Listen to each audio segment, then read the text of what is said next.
Welcome back to another episode of the MacRumors Show. As you can see, we're in the exact same location as last week. We're doing another episode, but this is our quote-unquote fun Q&A episode where we asked you guys to send us some questions, and we got quite a few, so would love to go through them and get your take on, finally, what you think of Severance. But that we'll get to a little bit later. Our first question, and I apologize if I either don't say your name or absolutely obliterate it, but I can only do so much. So I'm going to say this one's from Alexei K. I'm not going to even try your last name.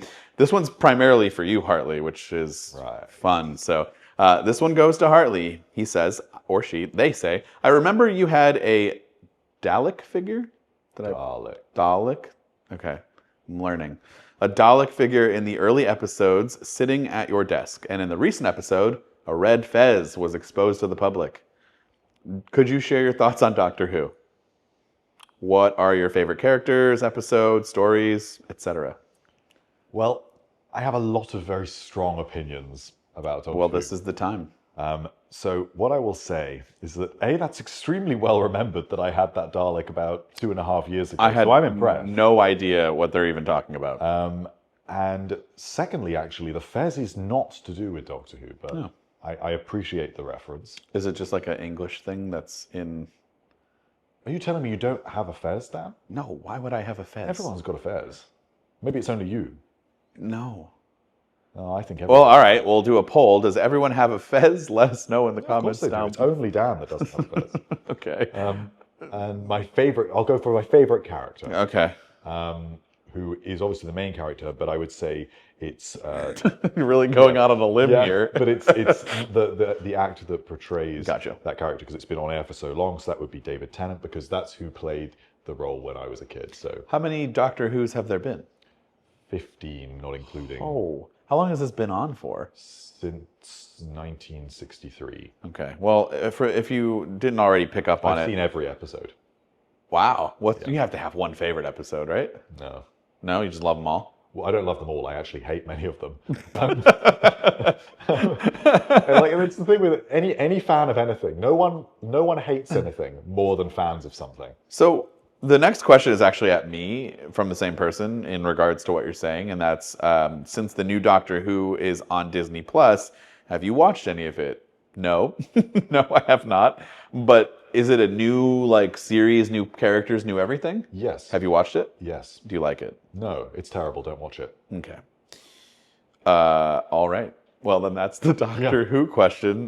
We got very English in this first part, but the next one, a little bit more down my alley here.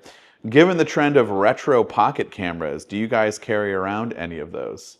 Do you carry around any retro, like Fujifilm X1? I've been so tempted, but I find that, because I used to have a fairly compact Sony mirrorless camera. I know it's not quite the same thing, but I would always find that while the pictures would look great, I just hated getting them off the camera, editing them, and ultimately, it's a little bit like, I like the quote that the best camera you have is the one that you have with you. Bingo. That is your phone. Yeah. So that was the follow-up, was that do you just prefer mobile phones instead? Yeah, so I'm kind of in the same boat. I love the Fuji X100V, and now they have the VI, so the 5 and 6. I think it takes tremendous pictures. It is better than this, but putting that in your pocket compared to having a bulky phone in your pocket, I don't want both.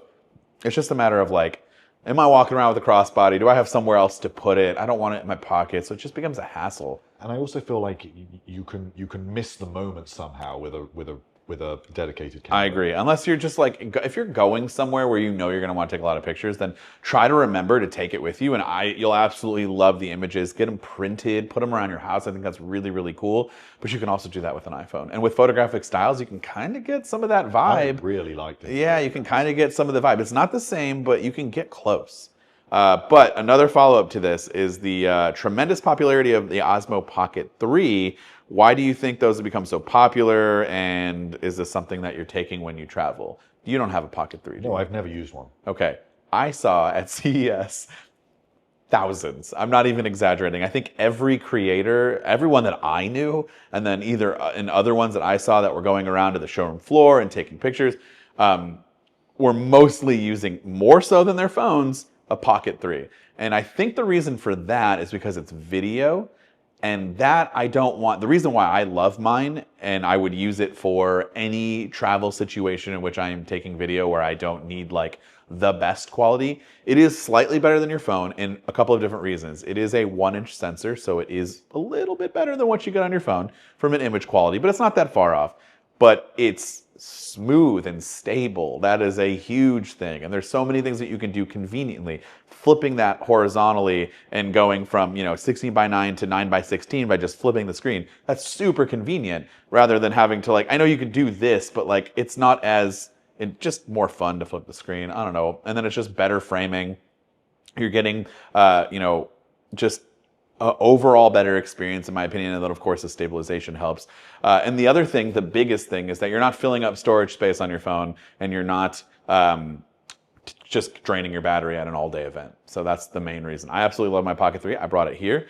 I will continue to travel around, and if the event doesn't call for me bringing my main FX6 or a A7S III or the ZVE1, then I would take the Pocket 3. What about you? Would you buy one ever? I don't think I take enough video to really justify it, but it's interesting that such a strange little device really actually has become so popular. I mean, it's everywhere, and it's just, I don't know what it is. There's like a good ecosystem of accessories that go with it. Honestly, I really want Sony to make one, something like that. I feel like they would kill it because they kill it with these cameras all the time. But all right, we'll move on. This is more down the Apple road. This is from Andrew Music. Looks pretty straightforward. Hello from a fellow Ohioan. Hello. The Mail app on my iPhone sorts my emails into different categories, which is very helpful. However, the Mac Mail app doesn't have this functionality. Do you know if and when that will happen? Now? Like right now? Like if you're watching this? It should should be right now. We pre-recorded this, so it should have happened last week. Don't quote us on that because things are getting pushed back for some weird reason. But it should be with 15.4. So good news. But you turn the feature off. Oh yeah, I don't use it. Why do you turn it off or do you use it? I have it enabled, but I swipe to the end so that I don't see it. Is it just because I do love the look of it? I really like the different colors. I just feel like I miss things. Yeah, that's the reason. I want all mail. I also don't use Apple Mail anymore. Oh, really? What do you use now? Shortwave. Oh. Did we talk about this? We did talk about it. Isn't it so good? It's so good. Truly the first time in my life where I saw AI being absolutely useful. And we've talked about this before, but for those of you who don't want to go hunting through the last, I don't even know what episode it was a few episodes ago. One of the things that's really impressive is that it does, from a privacy standpoint, Shortwave does have a full website listed on how the data is handled. To me, it seems very secure. What do I know? I'm not in that realm, but to me, I trust it, so I'm using it. And basically, it does go through all of your emails. It learns how you speak in an email, which is great because I can just say, respond to this email and tell them, if I was getting offered a review unit, that I agree to the embargo and that this, and have them send it to me. And it'll say in the way I would speak, not like, hello, sir, being really formal when it doesn't need to be. It would respond back in my tone and say, yes, that would be great. I agree to the embargo, and inserts my address immediately. I did not train it my address. It knew. And it writes in exactly how I've done, because I've done it so many times. And then the other day when I got, or it wasn't the other day, but it was a month ago, when I got an email that had an itinerary, there were no pre-populated calendar invites. So I said, here's an itinerary in this email. Please pull out all of the different days and events and add them to my calendar. And it did everything perfectly. That is so useful that we just don't have on Apple Mail. And I don't know, if we got that, I would switch back. Because I do like the design more. Is it a paid service? It is a paid service, but the free app does a lot of, the free portion of it does a lot, that to the point where I don't know that you really need to bump up if it's just you who's using it. If you have a team, then it makes more sense. And there are a couple of features that will probably upsell you into wanting to do it. It's $9.99 a month. It's not terrible. Someone the other day said that it was more expensive than Superhuman, and I haven't seen the prices in a while, but Superhuman was ungodly expensive. It was like $40 a month or something crazy. So I don't know if that's changed, but yeah, I really like shortwave.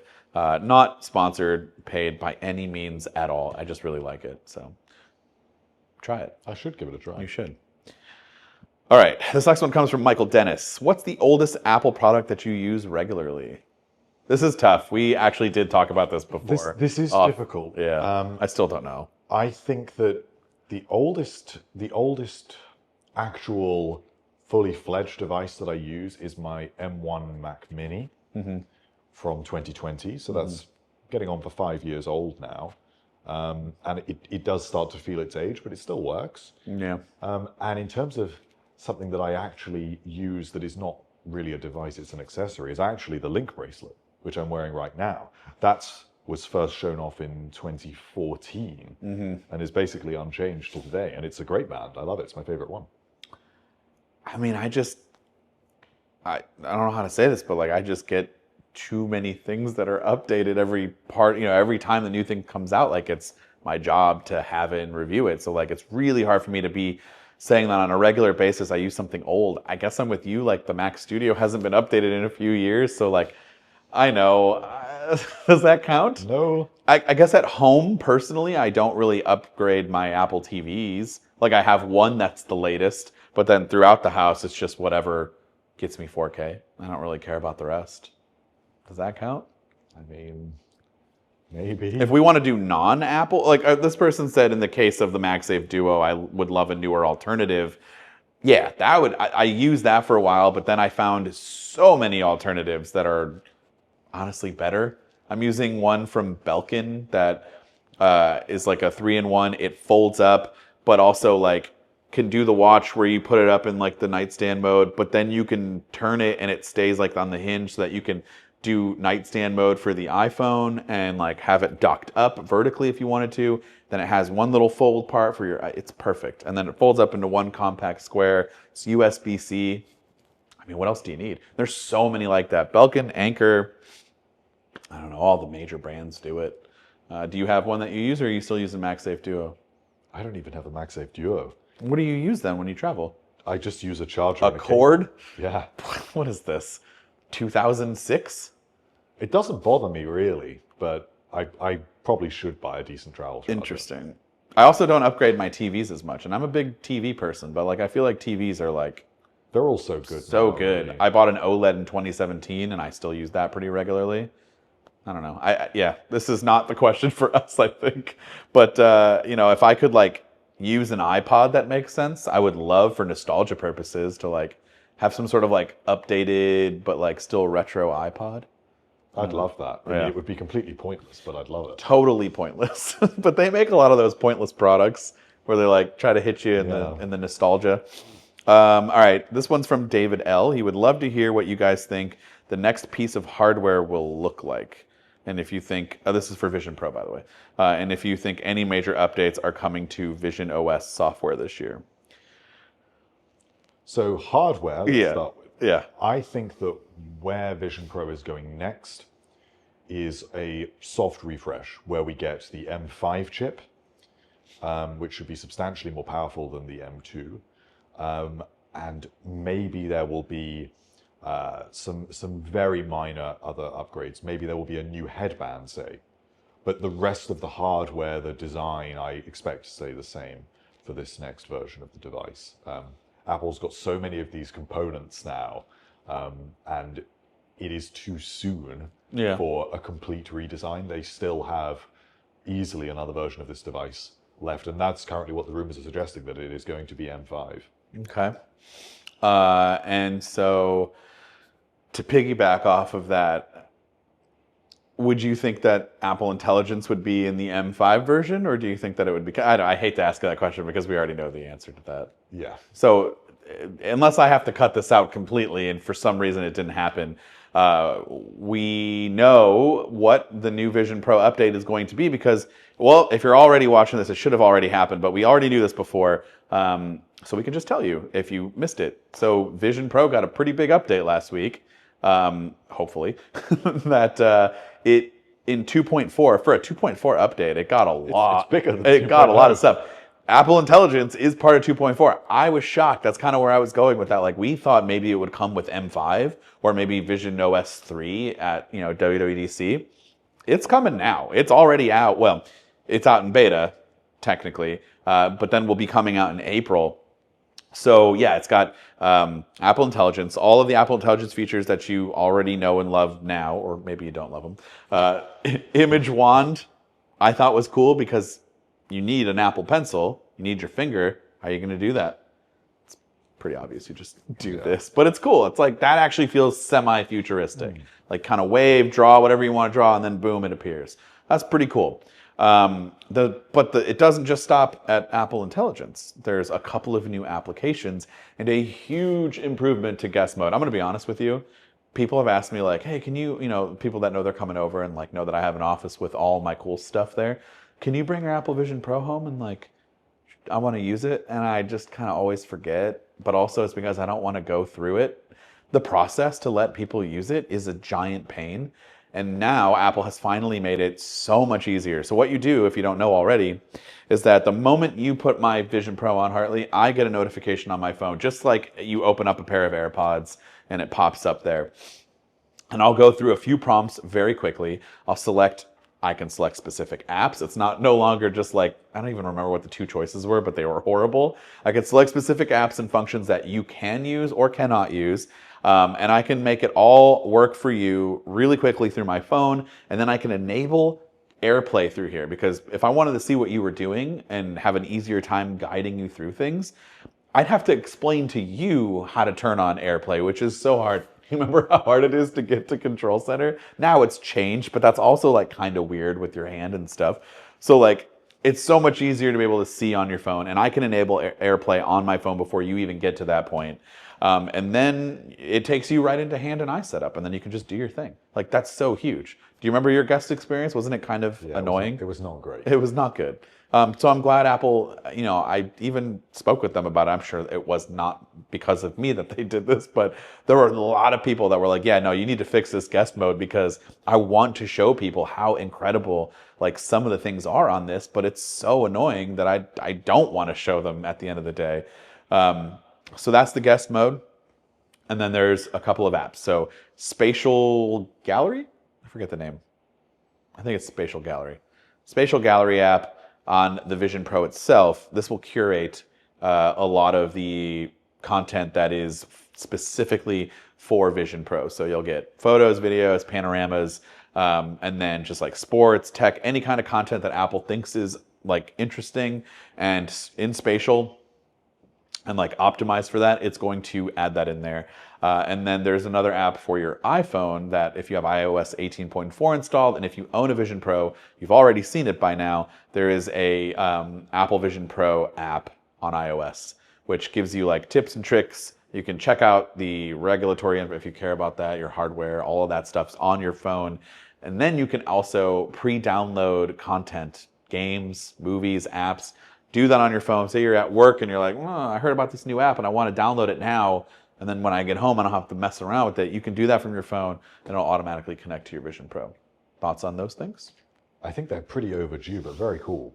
Yeah, it's a huge upgrade for 2.4. Like, I'm excited to see what 3 is going to give us, Yeah. And this, I feel, situates Vision Pro way more where it needs to be. I feel like this is what we've been continually saying about Vision Pro. Yeah. That when it launched, it just felt, I don't really want to say half-baked, but it sort of was. I'll excuse that more than like Apple Intelligence. In terms of software.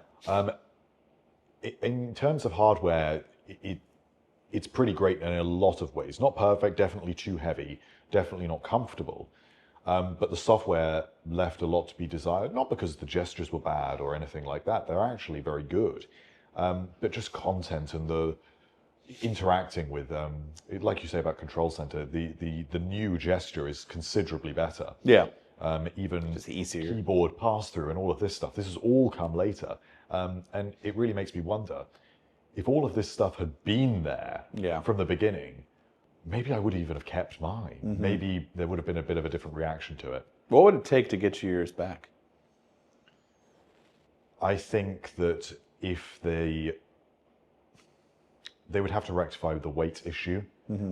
So maybe a more comfortable light seal. And I quite like that third-party headband with the counterweights. Oh yeah, where it's under your head here and it goes in the back. Yeah. So something like, that's available right now, of course, but it would be nice to see a first-party solution out of the box. If I'm spending that much money, I really would like it to be there. And I think better productivity use cases, really, because I just found that anything I was doing on it, it would just be easier and faster to do it on my Mac. It needs to be equally fast for me to want to do it in a spatial environment. But the Mac connection mirroring isn't enough for you? No, because the quality was just not good enough. I mean, well, you haven't tried the new one. It's so much better. Is it? It is. Dramatically? Yes. And you get widescreen, ultra wide. It is better. Maybe I should try it. The foveated rendering has changed quite a bit. It's not as like blurry in that situation. You know how it wasn't crisp, and you had to move your head and actually look at a spot, and then it would re-render, and the text never looks that sharp. It's not as sharp as your Mac, obviously, but it's way better than when you first tried it. It's dramatically improved, which is I kind of felt like all of those features and the features that I just talked about should have come with 2. And that would have been a huge, 2 kind of got okay, that's we talked about it briefly. I didn't even do a video on it. I did a video on this, so please go watch it. And yeah, I mean, that's a big deal. All right, this next question comes from James Dalton. He says, most of us only know you guys from the show and the website. Dan, you love the Browns and News. Do I love the Browns that much that people know this already? You do love the Browns. I do, and they're so terrible. I shouldn't love them. Hartley, you love Doctor Who. You do love Doctor Who. I do. Or actually, you hate it, but you watch I love to hate it. Okay. Well, that's me with the Browns. I love to hate them. It's the same thing. You love Doctor Who and the Beatles. What other hobbies do you have away from work? So I play tennis once a week. That's my excuse to get out of the house and step away from the world of Apple for a little while. And I spend a lot of time listening to music, not just the Beatles. And I'm also in a ancient architectural society as well that takes up a lot of my time. That sounds so that sounds cool. Cool. I also have no idea, everyone's gonna be like, all right, well, give me more information about that. Can you give more information about that? Or no? I can work it out. Is it like Fight Club? You can't talk about Fight Club? Something like that. Can't talk about the ancient architectural society? Yeah, exactly. Okay. Well, that sounds cool. I guess if anyone wants to know what I do, I have some children, so that's not a hobby by any means. That's a full-time thing. But it also takes away some hobbies. But I have managed to stick to a couple that I've been doing for a long time. Obviously, with the Browns, I do watch all of their games. I have season tickets, so I try to go to the ones that are in my town. But I also bowl once a week in a league for the season, which is September to April. It's a long season. But I've been doing that since I was 3. And I got okay at it. I'm all right. I think you're underselling yourself a little bit here. Stop it. I'm not going on that. We're not going to. I'm okay. You're a little bit more than okay. I'm okay. I've done well for myself. There are people that are way better, which is just wild to think about. And I also go to a lot of concerts. Yeah. I love 2000s rock, alternative, pop punk, emo from that time frame. I still listen to that, and then anything newer that's in that genre. Yeah, I just go to a lot of shows, tons of them. As many as I can from the bands I like. If they're coming to my town, I'm going. Anything else that you want to add from that? You have any other hobbies? What's your day-to-day look like? You wake up, you do MacRumors stuff. What do you do for fun afterwards if you don't have anywhere to be? You lounge around, look at your phone? I don't know. I just sort of... I'm always tinkering with something. Okay. Whether that's a new productivity tool or my Instagram or something, anything with a capacity for me to massively overthink it and spend way too much time Well, on it. that's killing time. Exactly. Yeah. I just want to know what it's like to not have to immediately then take care of others. Just what is it like to just sit at home and just do nothing? I don't, it's been 10 plus years since I've had that, so.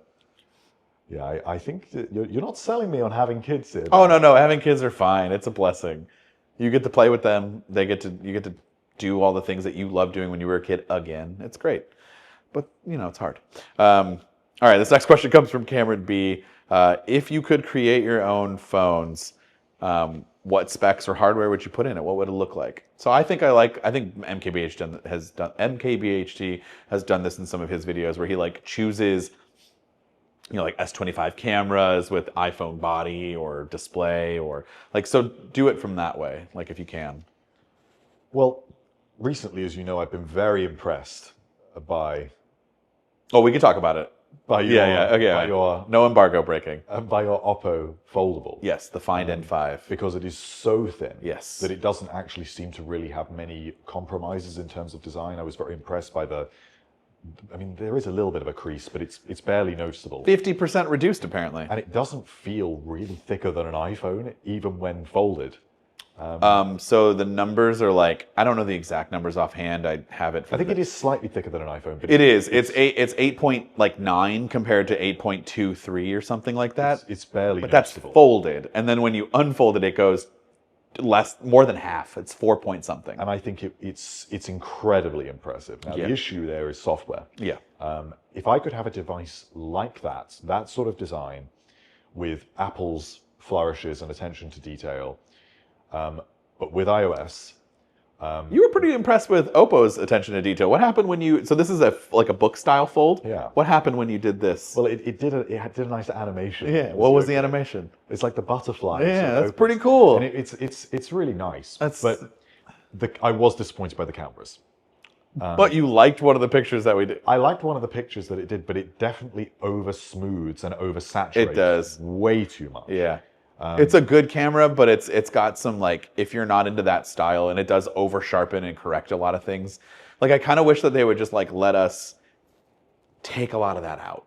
Maybe it's in the pro mode. I haven't really had a lot of time with it. I did just get it. Well, at the time I've had it for a couple weeks, but I just got it recently, and it's not bad by any means. It's definitely all flagship worthy stuff, but yeah. So you would do the folding style, this specific? For the folding style, super thin, iOS, Apple Silicon, and an iPhone camera. Now, it is the world's thinnest book style foldable, which I have to look into this, but I don't know that there are any other foldables that are thinner than this. I don't think you can really get any thinner. I don't know why they were really dialing into that specific naming, but okay, fine. But it's so thin that the USB-C port can't be centered on the frame. It has to sit in the back, which we heard is a rumor for the iPhone 17 Air, whatever. It's going to be so thin that that's where that's going to be. So you got to look at that. Do you like that being that thin? I like that, but I think that the reason why it's so good on that device is because it folds. So it actually makes sense. Yeah. Anything else? What kind of cameras would you take? iPhone cameras? Yeah, I love the iPhone cameras. Okay. I will love them even more when we have a 48 megapixel telephoto, because I use the telephoto more than anything else. Even now it's 5x.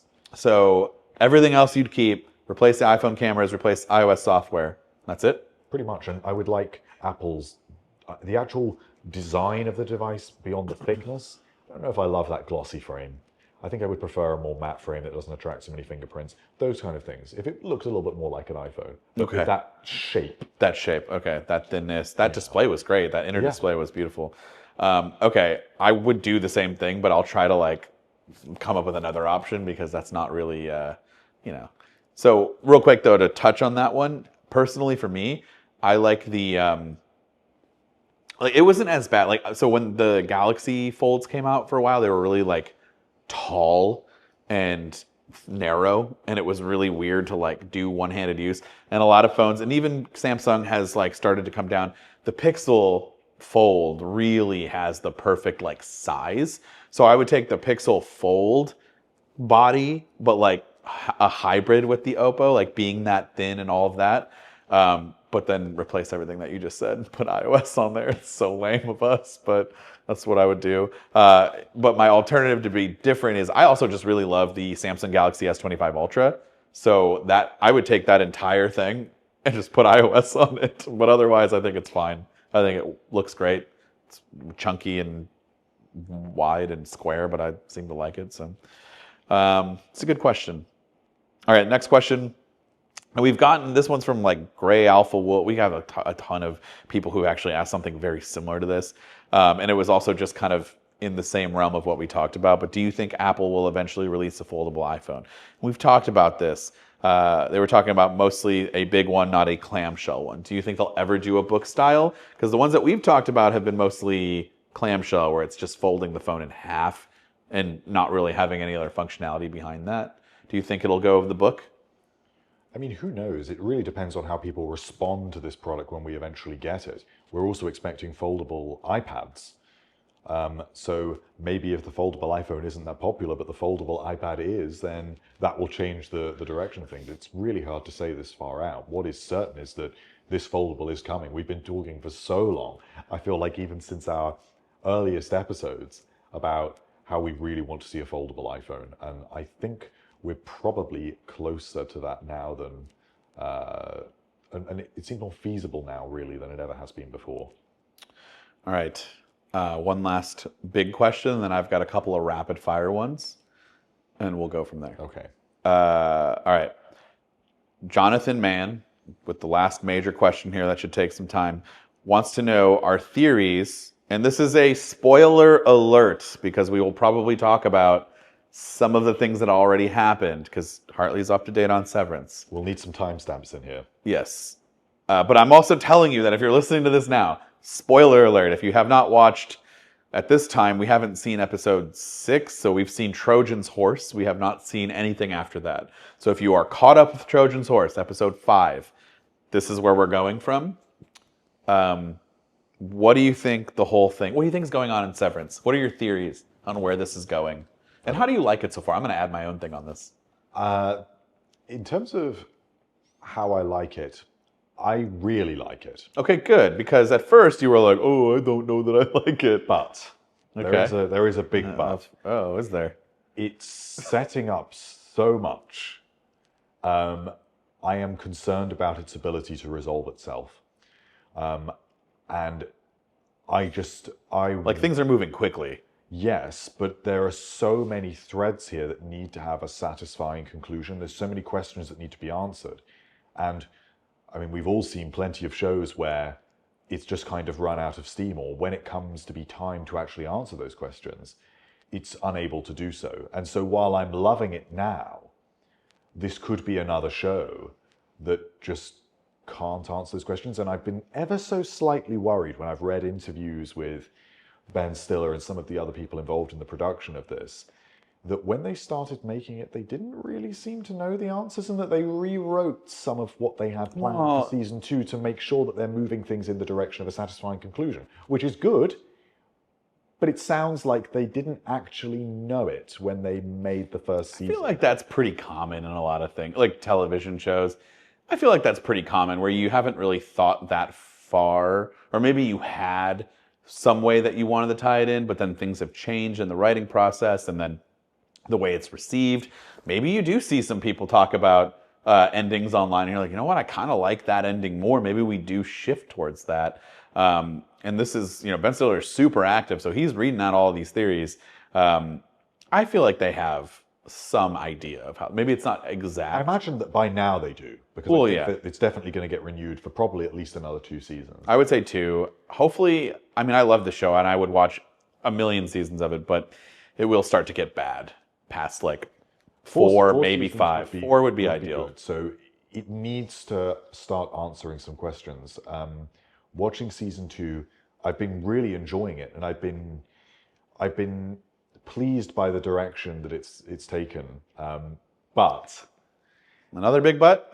It feels almost like it's been a complete reset in the story, to the point that they don't want to answer any questions yet. Any. But they've been answering some. We know that she's alive, kind of. It's been confirmed that they knew that. Like, we just don't know why or what. The only things that were progressed were really in the last 10 minutes of the season. Like, I'm sorry. Well, obviously, we all knew that she was alive, but like, we knew, like, he knows. His outie knows, his innie knows, but his innie doesn't really understand. We knew that, like, the whole heli situation, which she wasn't herself when she got down the elevator in episode 1 of season 2. We got resolution to that. We found out that she wasn't, in fact, Heli. She was Helena, so her outie. Like those are those not satisfying enough? Those are like big things that are starting to close. Yeah, it is satisfying, but it all just comes down to the ending, doesn't it? Well, I And don't even, yeah, I still don't know where the ending's going, but that's the whole point of the question. Let's get back to it. Where do you think this ending is going? What do you think they're doing? I honestly don't know. Okay. I can't comprehend of anything that would be satisfying enough, and that should mean that if they pull it off, it will be even more enjoyable because Yeah. I can't see it coming. I have no idea. I don't know where the ending's going, but my theory is, and it seems pretty obvious. Well, maybe it's pretty obvious. I don't know.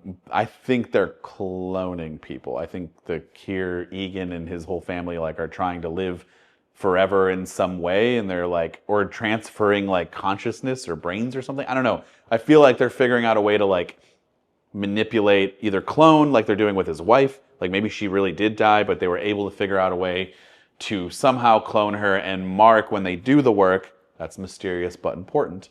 When he's the one refining that data, he's the one doing it because he knows her the best. At least in this world, he's the one who knows her the best. So it's why he's the one who has to do it. It's so important. And that, once he's 100% complete on Cold Harbor, she will then be a perfect version of the clone that they were trying to do. And then they're going to take that work, and then maybe Helly has been sent down there to figure out how to do it because she knows her dad really well. Maybe her dad, do we know if the dad is dead? Because we're guessing not, right? In the last episode, she's like, father approved this, like asked about, so like obviously he's alive. So maybe he's sick and dying, and they're figuring out a way to like be able to clone him then so he can live forever.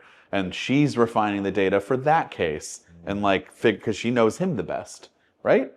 I feel like that. Does that make sense? It's as good a Could be guess as any. completely wrong.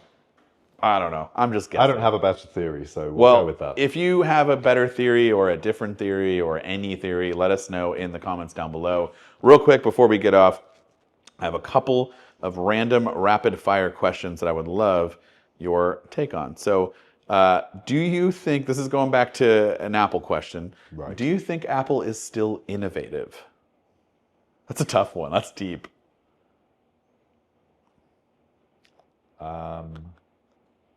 I'm going to be controversial Uh-oh. and say no. And why? Because while, say, things like the iPhone 16e's modem are very technologically impressive, that a company can just make a brand new modem pretty much out of nowhere in the space of 7 years. Mm-hmm. It's very impressive. It's not innovation. It's not a new technology. Vision Pro, it's experiences that effectively you could already have. It's not innovation. I think probably the closest we get to innovation have been things like in health and with the Apple Watch. But it's been a fairly long time since there's been anything really dramatic with that.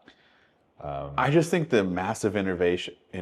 I just think the massive innovation that Apple has done over the last however many years recently has been hardware and chips.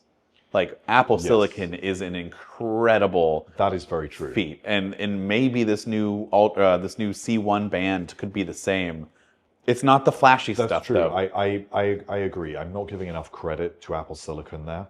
I mean, think about how great Macs are right now. You're still rocking the what? M2, M1, Yeah, M1. and how good is that still? It's still great. I Yeah. suppose what I'm imagining is that the iPhone changed the world. Sure. The iPad, to a lesser extent, changed the world. The Mac changed the world. But how many companies have 3 world-changing products? Even I would argue the iPad, while we're not sitting around using our iPads for work, actually a lot of people do, just not necessarily in the way we're imagining, like a laptop. The amount of people that go on a flight and download some movies on their iPad, that has changed the world. I don't know if really the way that things have been thought about in recent years, like the AirPods Max were just, we just need some headphones. Like that's not an innovative approach. No, but to AirPods changed the world. Yeah, but that was 2016. But I'm just saying, like in general. Well, how long do you think like Apple? I would say that there have been, with the exception of Apple Silicon, I don't think that there has been any major world-changing innovation probably since the original AirPods.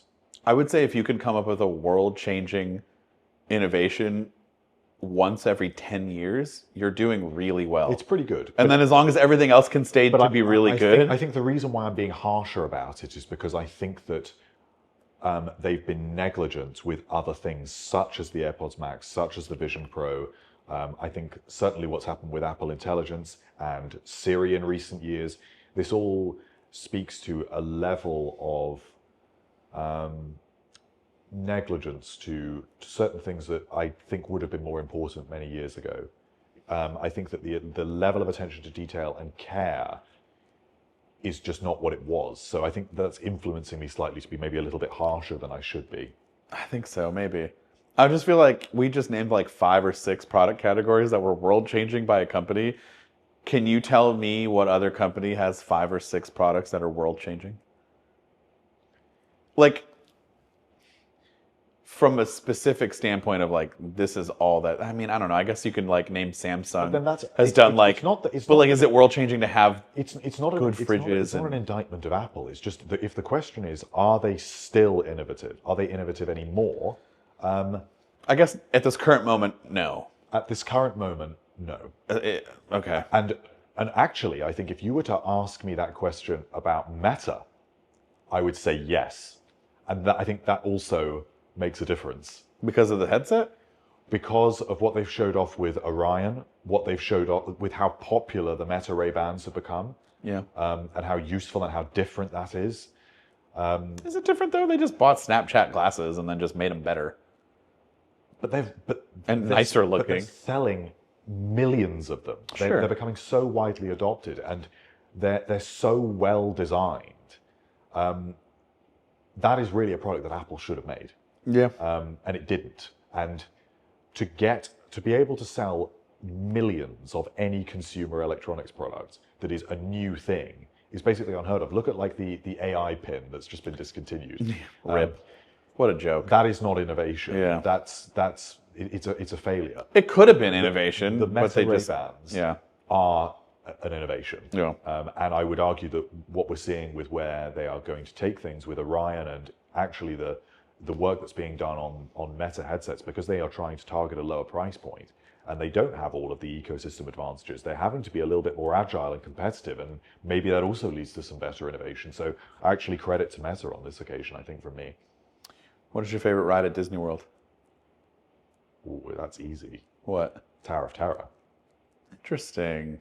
Get a little Tower of Terror love in there. It's because it's very nostalgic. I was going to say it's classic. I loved it as a child, and it's not flooded with IP.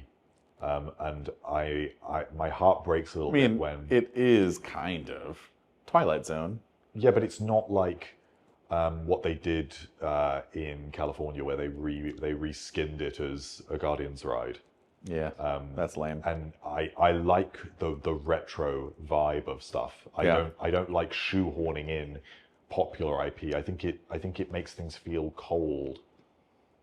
I'll go along that. I think Guardians and like the Guardians of the Galaxy ride in Orlando here, and it's great. It's a great. Yeah, it's a fun ride. Tron was really good, but I really like Mickey and Minnie's Runaway Railway. That's a fun ride. I feel like that's also very classic. It's got a lot of character. Yeah, it's fun. It's just like how could you not be happy on it? It's just a cool, I think it's classic. Yeah. That would probably be my favorite ride. And then last but not least, Skittles or Starburst. I mean, they're not great choices. Either one of them? They're not fantastic, Dan. Oh, no.